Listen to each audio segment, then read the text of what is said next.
Hi, everybody.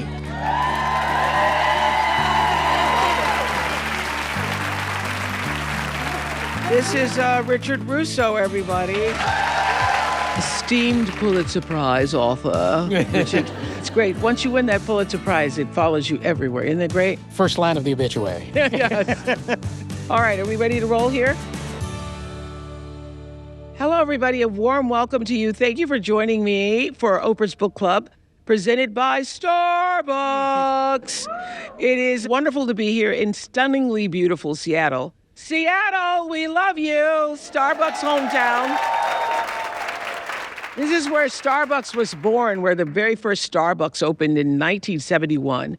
Your cozy neighborhood Starbucks Café is the perfect place to sit down with a good book, good coffee, and good company. For this month's book club pick, Starbucks is pairing it with a vanilla sweet cream cold brew. It's a slow steeped cold brew coffee, accented with vanilla, topped with a float of house-made vanilla sweet cream. And my 117th book club selection is Bridge of Sighs by Pulitzer Prize-winning author Richard Russo. Let's welcome Richard Russo.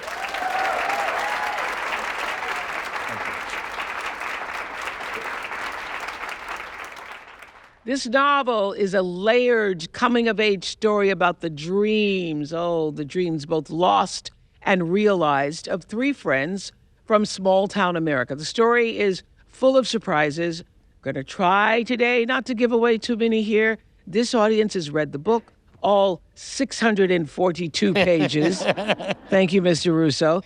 Tell us why you loved it. I'm Quentin. Okay, Hi. Quentin. I love this book because I love the relationship between Sarah and Kayla. And I particularly love how Sarah introduces Kayla to a whole new world, bringing her out of the projects and introducing her through art. I'm an artist myself. I teach underserved students here in the South King County area of Seattle. And so I'm able to relate to that story because that's something that I do in my everyday life. Hear, hear. I'll also just say that today is the anniversary of the death of Maya Angelou, It is.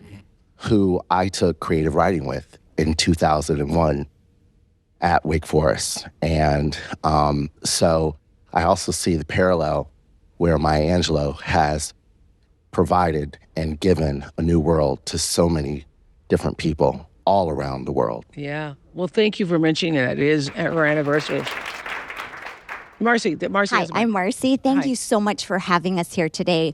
One of the things that really resonated with me was a scene with Mr. Berg's honors English class. I just love the way that he was able to get the students to think in a nonconformist way and how he influenced the trajectory of their lives from then until the end of the book.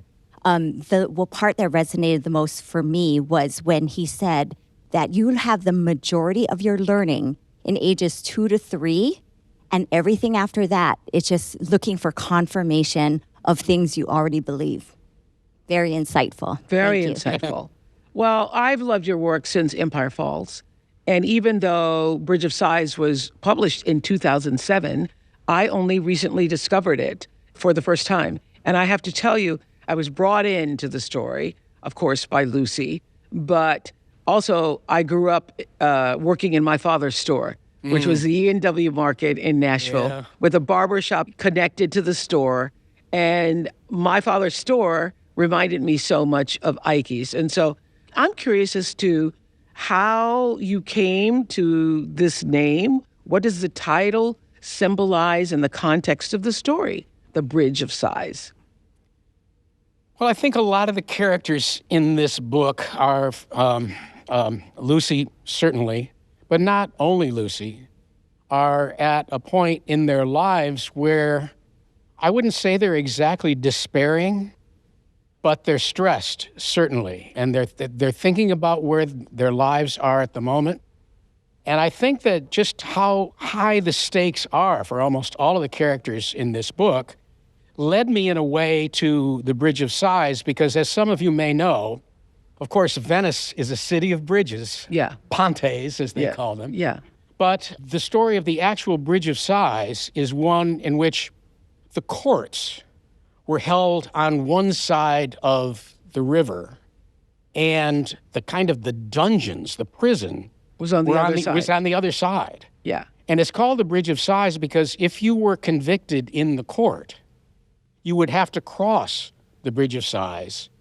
And the legend has it that, of course, you would sigh crossing that bridge because once you'd crossed it into It's over. into the prison, you weren't coming out. Yeah, it's pretty much over. You wouldn't necessarily be executed, but you would spend the rest of your life there. In the dungeon. In the dungeon. And I think that's and the fact that Venice is one of my wife's and my favorite cities. And we visited there a lot. And so I was probably just looking for an excuse. To use it? But do you think, obviously, you would know, but was it meant to reflect the emotional and, psychological journeys of the characters in any way? Probably. Yes? I said, well, I wouldn't want you to think that authors know what they're doing when they write these books. Most of my books take me about anywhere from 3 to 4.5 years to write. This was the 4.5-year one. Uh-huh. And during that time, we're basically feeling our way along, trying to figure out what's going on with these characters. And which is always so fascinating to me. Doesn't that fascinate you? Because when I sit down to write something, I generally know what I'm going to write. Yeah. I know why I'm going to write it because I write my own speeches. It's never like I'm just waiting to find what the speech is going to tell me. Yeah. It wants to do. So Yeah. what's your writing process? That's the illusion that a writer, if you spend 4.5 years on a book, the last final illusion is to convince your readers that you knew what you were doing from the beginning. Yeah. You can buy that if you want, but I don't recommend it because that's just not the way it works. So you've been called the patron saint of small town fiction. I would agree with that. Do you think that this small town of Thomaston is a reflection of American life, or is it a reflection of the life that you grew up with? In Gloversville, yes to both of those. I love small towns, Oprah, because they offer something that I think is so important. If you live in a big city, chances are that you live in a neighborhood full of people like you. I remember when my daughter Emily moved to New York, and she was working with a literary agency at the time, but she was living in Brooklyn, and she could tell by looking at the other people on her subway car, she could tell where they were going to get off. Mm-hmm. Because most of those people looked like her. They were probably the same age. They had the same amount of education. All of those things became identifiable as to where they were going to get off in Brooklyn. The thing that's wonderful about small towns, especially if you're interested in class, as I am, the interesting thing about small towns is that the richest and most powerful people in the town have to cross paths with the poorest and the most disenfranchised and the most in danger. Yeah. They simply cannot escape each other.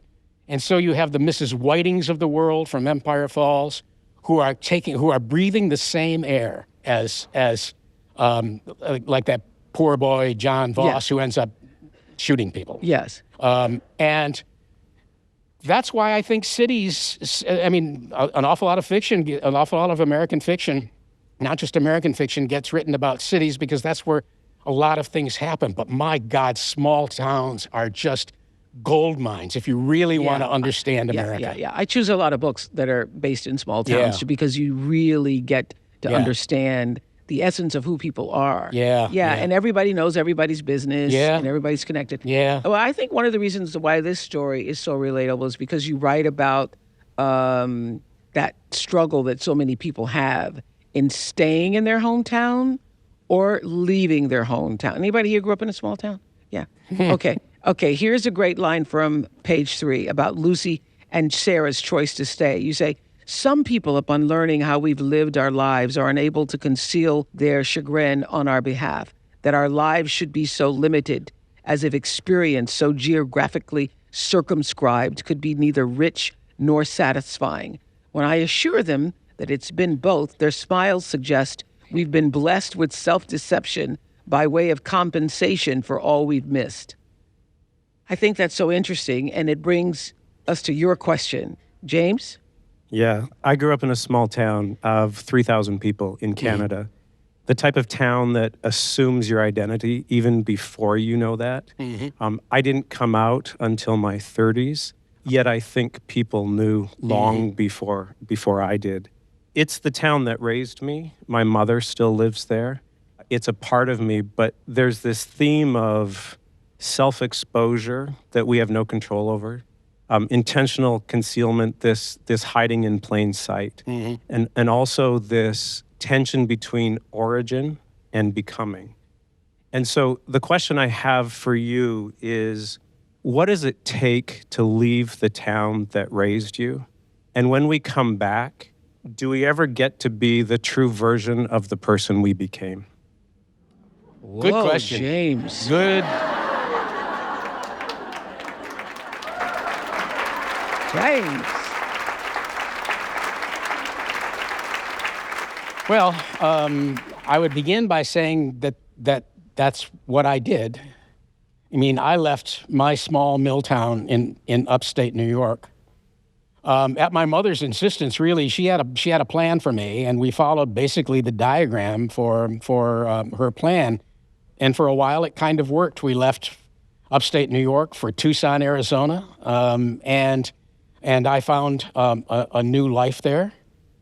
I think that one of the things that surprised my mother, who tried and fought so hard for us to, as she put it, escape this place, one of the things that surprised her the most was that I would find my way back there. I mean, I've never lived in Gloversville since leaving that place.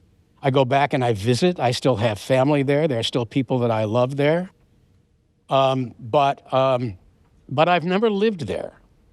But I would also say, if this kind of answers your question, is that if you read my novels, I think it would be almost as fair to say that I never left.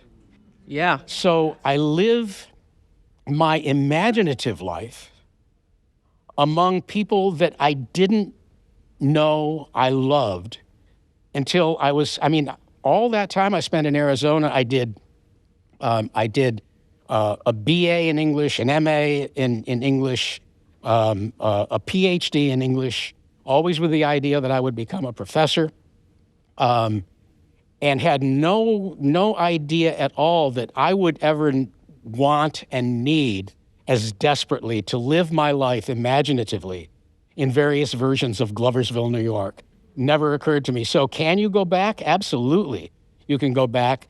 And be what you will fully probably yourself. And be fully yourself. and having discovered what you didn't know before, which was who the hell you are, right? It's really this notion of being a traveler, like some of the characters, taking a step off the path and making a life elsewhere. But as a traveler, we can always come home. And that's what happens to Noonan in this book. He becomes a traveler. He's the one who lives in Venice and thinks until pretty close to the end of the book that he knows who he is. And he carries his rage, his animosity, into his paintings. But it's only when he changes that he's able to come back home as the person he was destined to be, as opposed to the person he was trying to protect, who was so full of rage, if that makes any sense. For me, this book raises the question, I don't know about you guys, you think about this, what's more important, ambition or contentment? And the question is, was Lucy content being in that community and never leaving? I love Lucy Lynch. And what I love about him, Oprah, is exactly what you're saying. He's an optimist, for one thing, and I try to be... He's an optimist with limited ambition. Yes, and it's true. That's absolutely true. And he has found contentment in his life, and it's, I have to say, something that I envy in him. Yeah. I mean, he's married to this wonderful woman, Yeah. Sarah. He adored his father. It seems to me that he's living the life that he was destined to live. And Very different from Newman. Very different from Noonan, Bobby McCartney. Is it admirable or naive or just a coping mechanism, his optimism? Yes.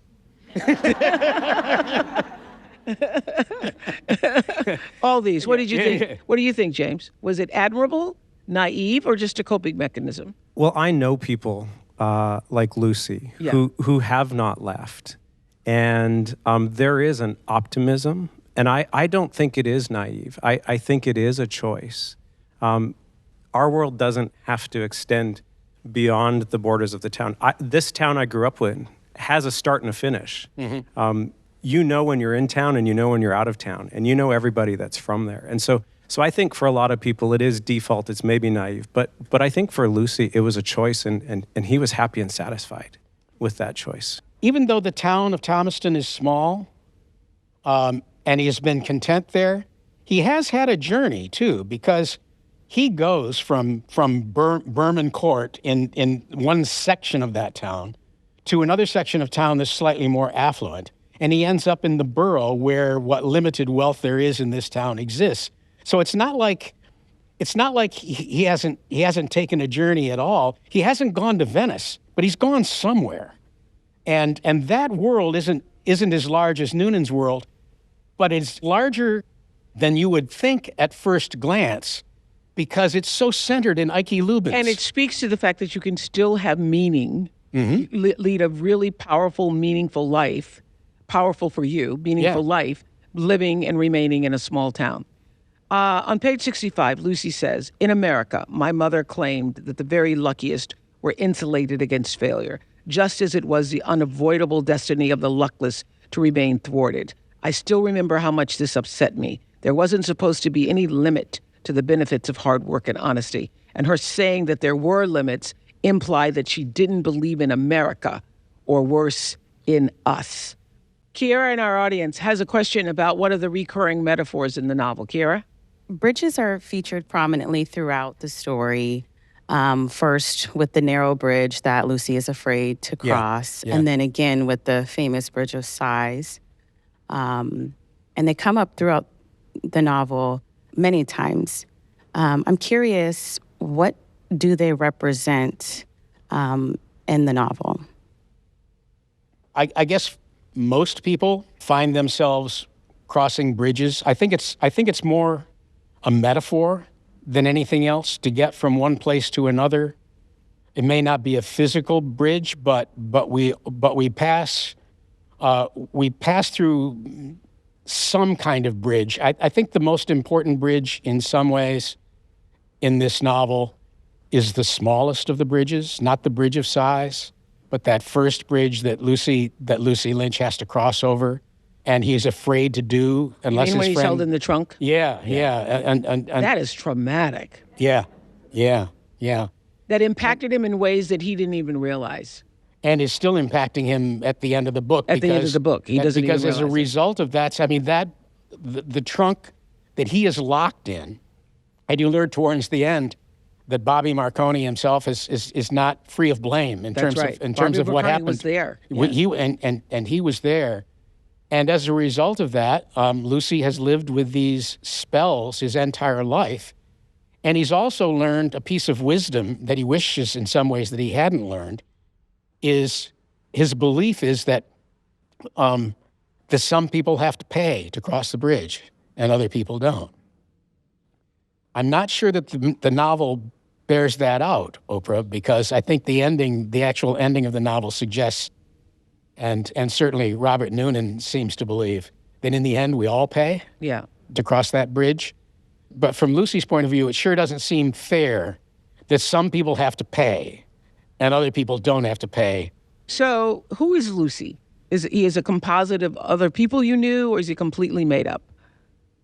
Lucy is certainly more made up than Noonan is. Lucy and his father are based on people from my own childhood. I had a much beloved, adored uncle who had a milk truck. He delivered milk throughout Gloversville, New York. And he would let... When milk was in bottles. Yeah, when milk was in bottles, right, right. Did you all realize milk used to be in bottles? See, I can see people in the audience going, what? They used to deliver milk in bottles to your door, yes. And he would let me and his... Not in my neighborhood. We had our own cow. It was my job to take the cow out to the pasture every day. But anyway, go ahead. But he would allow my cousin and me to surf the truck. Wow. So that's a detail that did come from my own life. But there were on one side of the family, it did seem to me that there were these wonderful, generous, optimistic, and yes, naive human beings. Where on the other side of my family there was a kind of ingrained cynicism. That was more likely to put people in motion. I think one of the things about Bobby Marconi becoming Robert Noonan is that begins with motion. He has to go. He has to leave this place. Leave the town, yes. In order to discover who he is. He's not going to discover it there. As is the case for a lot of people having to leave small towns. Yeah. I mean, which made me think about, I was born and raised for the earliest years of my life, small town in Kosciuszko, Mississippi. Who would I have been? Do you all ever think about this? Who would you have been if you had stayed? Do you think about this, James? Who would you have been if you had stayed? I would be in Mississippi with a grocery store that everybody came by the grocery store. I would be the town place where everybody gathered, and we wouldn't just sell vegetables and food and stuff, but it would be the gathering place. And I would be doing exactly what I'm doing now. I would be, say, honey, come on over here and let me talk to you. Yes, it's time for you to leave that man, I gotta say. It would be the gathering place for people. That's what I think. Can I ask you a question? Sure, ask me. Would that have been a tragic thing?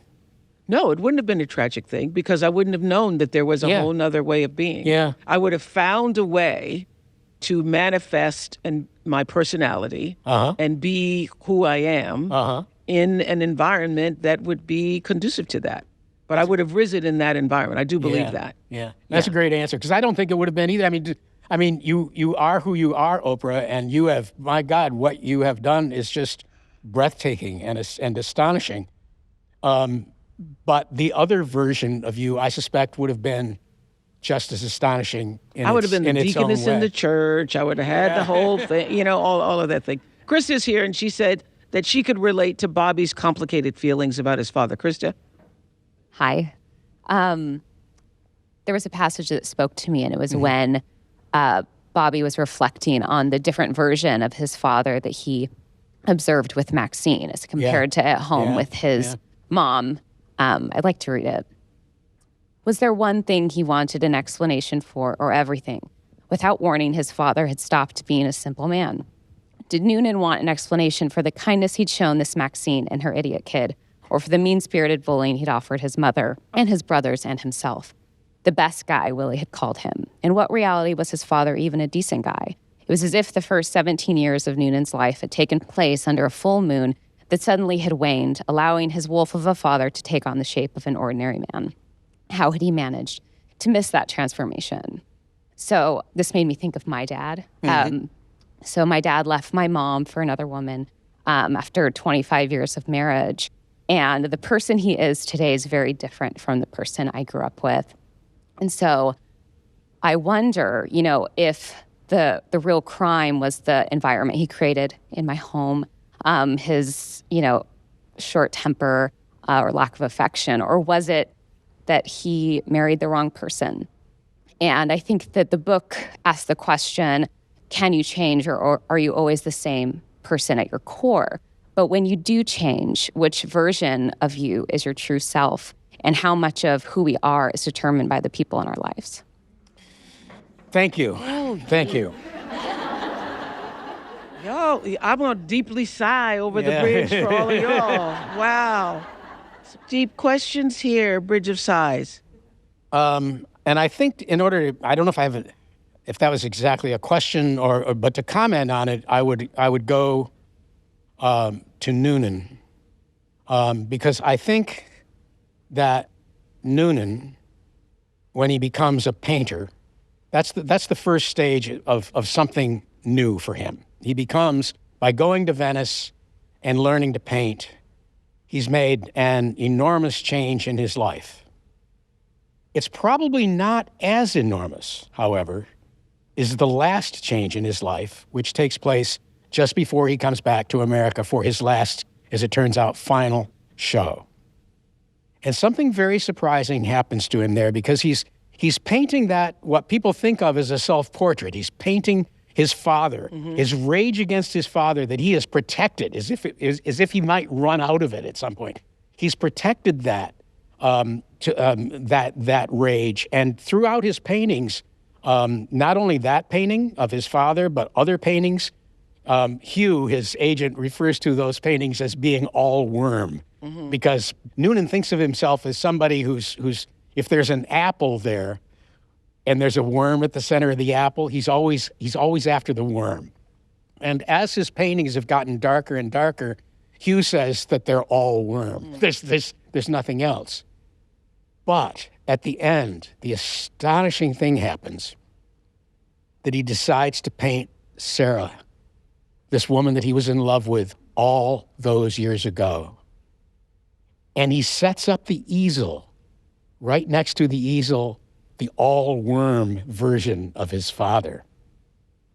And when he begins to paint Sarah, it's as if the light from that painting of Sarah is now shedding on his father, and it changes his father's portrait. It's not all worm anymore. I think that's the big change in Noonan, is that his love for Sarah, even remembered all those years ago, proves stronger than his hatred of his father. So when you say, which is the real person, I'll just throw the question back at you, but I think the real Robert Noonan is the one we see just before he dies. And to add to that, I thought, because we all went, ooh, when you said, like, did your father marry the wrong person? You marry the person that is going to most help you evolve into the person that you need to be. And perhaps being with your mother, even if it was, they were not compatible or he was not happy there, it helped him move on to a better version of himself. Just like many times you're in a relationship with somebody who makes you better because their behavior is so the antithesis of what you really want. And so you recognize this is not what I want. And so he moved out of that relationship and evolved into somebody that you don't recognize because he was a different person with her. And also people can get really sick of themselves. You can, if you live the kind of life your father had lived with your mother and was unhappy about that. That's another way of saying that he was really sick of the person that he was. Yeah. And when he had a chance to do something different, he did. Yeah. And I would only say, to add on to that, one of the things that to my mind has always been the thing that I love most about fiction writing is that it has saved me from, I still get sick of myself, believe me. Yeah. But fiction writing, losing yourself in stories of people like Lucy Lynch and Bobby Marconi and Sarah, the 4.5 years that it took to write that book, losing myself in their lives, was wonderful because it was a way to keep myself from being sick of myself. Yeah. That's the beauty of art. It allows you to not fall into that place of being trapped in yourself all the time. Karen in our audience has a question about the relationships between mothers and her children. Karen? One of the themes of the book that really resonated for me personally was the complicated relationships between mothers and sons. So my question is, how did your relationship with your own mother influence these characters? And did you find that the mothers took the brunt of the blame for the shortcomings of the fathers? And did you consider that with creating Lucy? I don't want to overgeneralize here, but I loved my mother deeply. I owe her more than I could ever express here or anywhere. But growing up, I could be a little prick sometimes.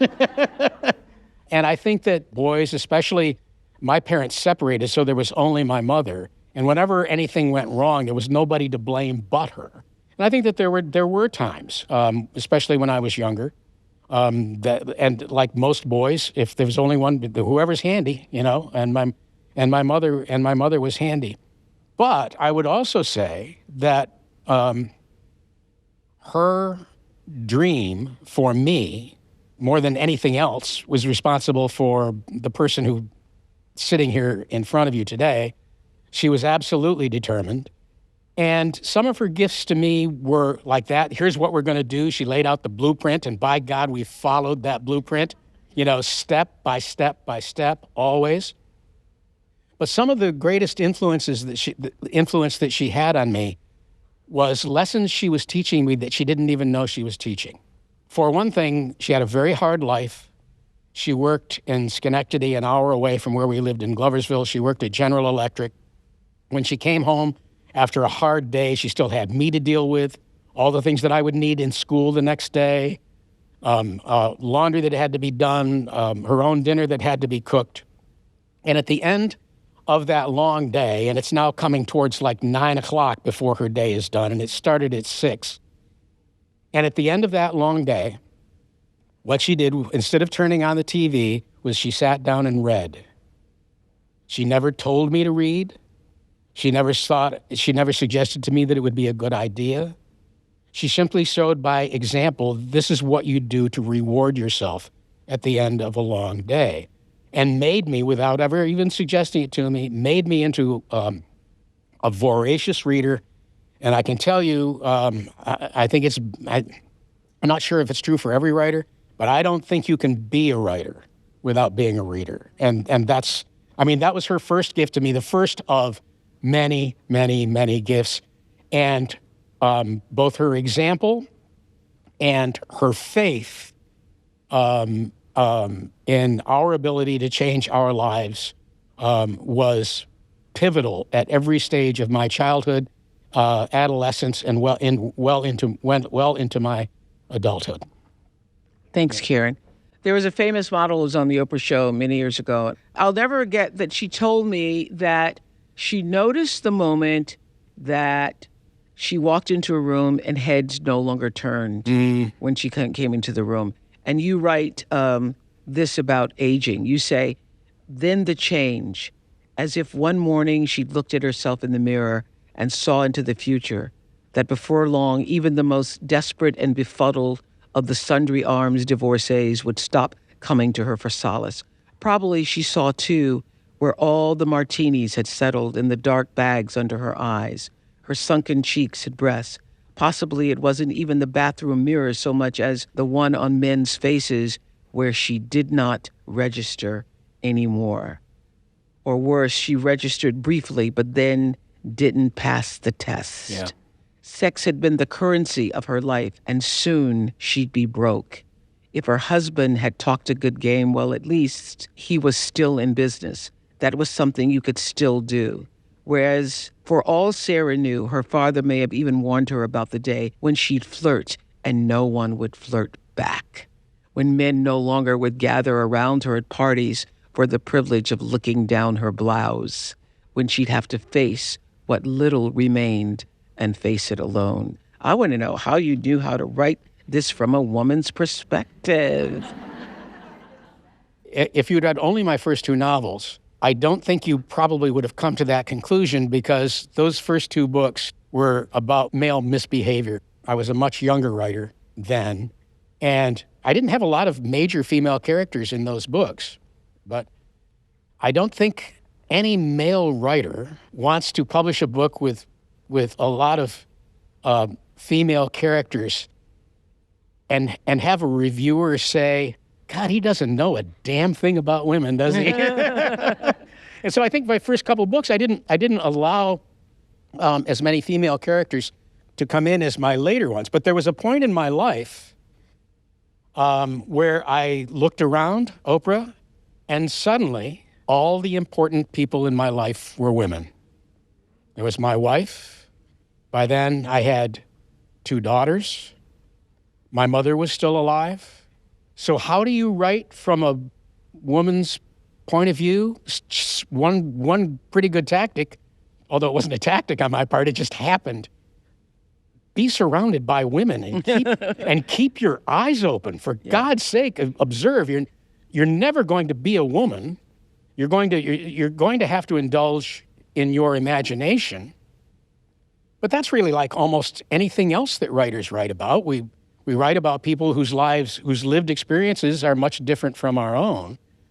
I mean, one of my favorite characters is my sister Ursula from The Horse Child, who is an octogenarian Belgian nun. What business did I have at age 40 writing about an octogenarian Belgian nun? I was never going to be a woman, never going to be a nun. I'd never set foot in Belgium, and never been sold by my father to a convent. What possible business did I have writing about this woman? But that's the task, is to imagine lives different from your own. And the only way to do that is use the tools at hand. And in my case, being surrounded by women at that stage in my life, along the time of Nobody's Fool, suddenly there were women everywhere, and I wasn't so terrified anymore of being a writer who would be panned in reviews for not knowing anything about women. Well, you got it. Thank you. Got it. I think you have such a beautiful way of phrasing the big questions we all have about life. One of my favorite passages from page 620 is about the road not taken. You say, "Don't even the best and most fortunate of lives hint at other possibilities, at a different kind of sweetness, and yes, bitterness too. Isn't this why we can't help feeling cheated, even when we know we haven't been?" Do you think most people feel cheated? Sure. You do? Let me ask you, but not in their best moments. Not in their. Do you guys think most people feel cheated? Yeah. You don't wish you had 2 go-arounds? Another chance to try something different? No? Okay. Yeah? Okay. Do most people feel cheated? Raise your hands. I think women do. You think women do? Oh, that's interesting. Okay, Yeah. that's interesting. Why? Why do women feel cheated? Yeah. I think because we are cheated from the time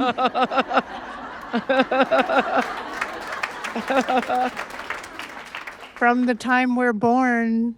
We have all of these societal expectations to squelch who we are and what we can do. And I think now that I'm in my 50s, that rooster has come home to roost in a sense. Mm-hmm. And I think I realize it now more than I ever have. And I also don't care anymore, so I talk about it a lot. So anyway, I think we feel cheated because women are cheated. Mm-hmm. Yeah.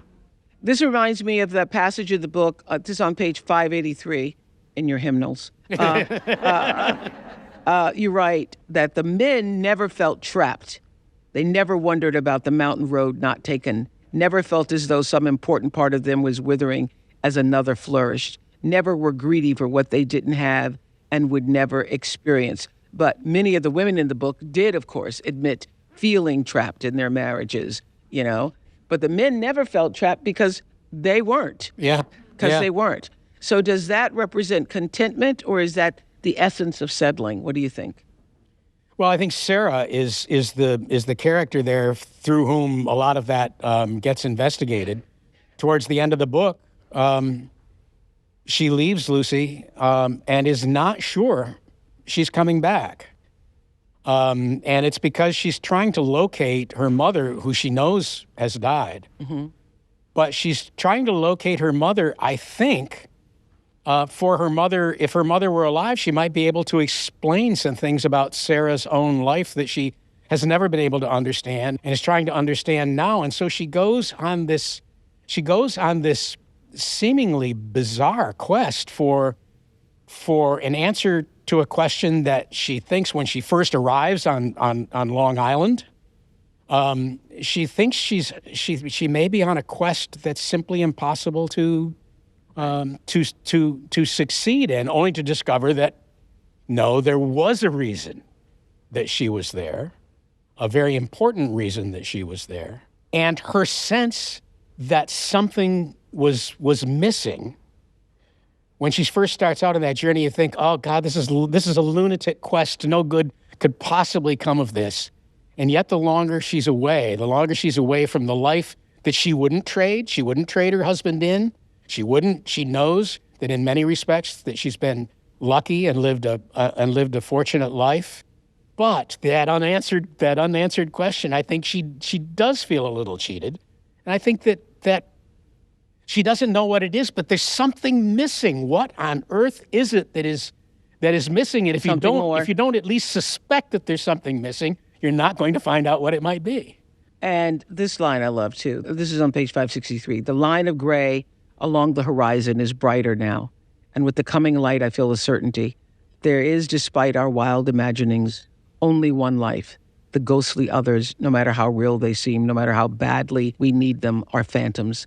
The one life we're left with is sufficient to fill and refill our imperfect hearts with joy, and then to shatter them, and it never, ever lets up. Blame love. Blame love. Thank you, Richard Russo. Thank you so much. Thank you. Thank you. And this fantastic Seattle audience, thank you so much for being here. Thank you for your questions. Thank you so much. This is my favorite thing to do, talk about books. Bridge of Sighs is available wherever books are sold. And did you have to go back and read it yourself to remind yourself of what you'd written after I called? I absolutely did. You did? And what I would like to tell you now, Oprah, is that as honored as I am, and believe I am so honored that you have chosen this book for your book club, you also gave me a wonderful, great gift. Because after Bridge of Sighs, this book was a struggle. It's my longest, my most complex book. It has the widest angle lens. It has the most characters in it and the most time elapses. That's what makes a book big. And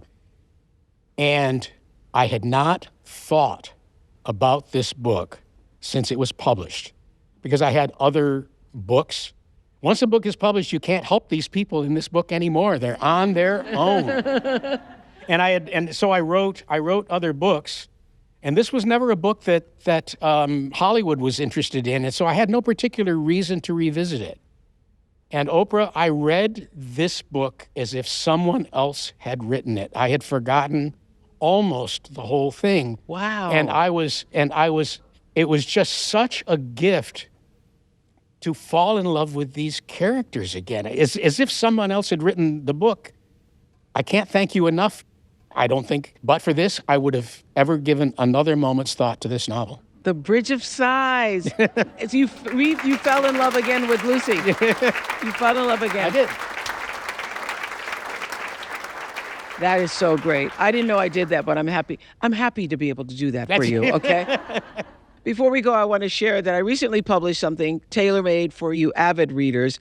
So delighted to tell you about it. It's my book lover's journal, and here's what's great. Has over 100 prompts, like the first book that made you feel seen and the book that reminded you of what matters most, all designed to enhance your reading experience. It's a great gift for book lovers, and I hear book clubs are using it when they meet, which makes me so happy. I write about some of my favorite books in first sentences. Don't you love a good first sentence? Do you struggle with that first sentence?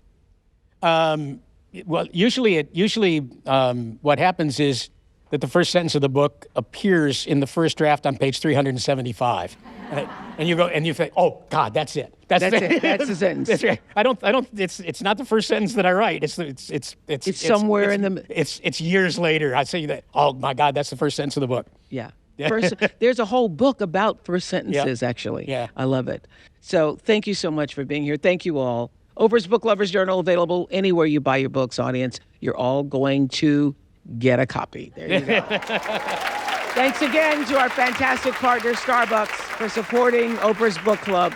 Next time you head to your neighborhood Starbucks, bring a friend and your copy of Bridge of Sighs and try this month's pairing, the Vanilla Sweet Cream Cold Brew. Go well, everybody. Thanks so much. Thank you.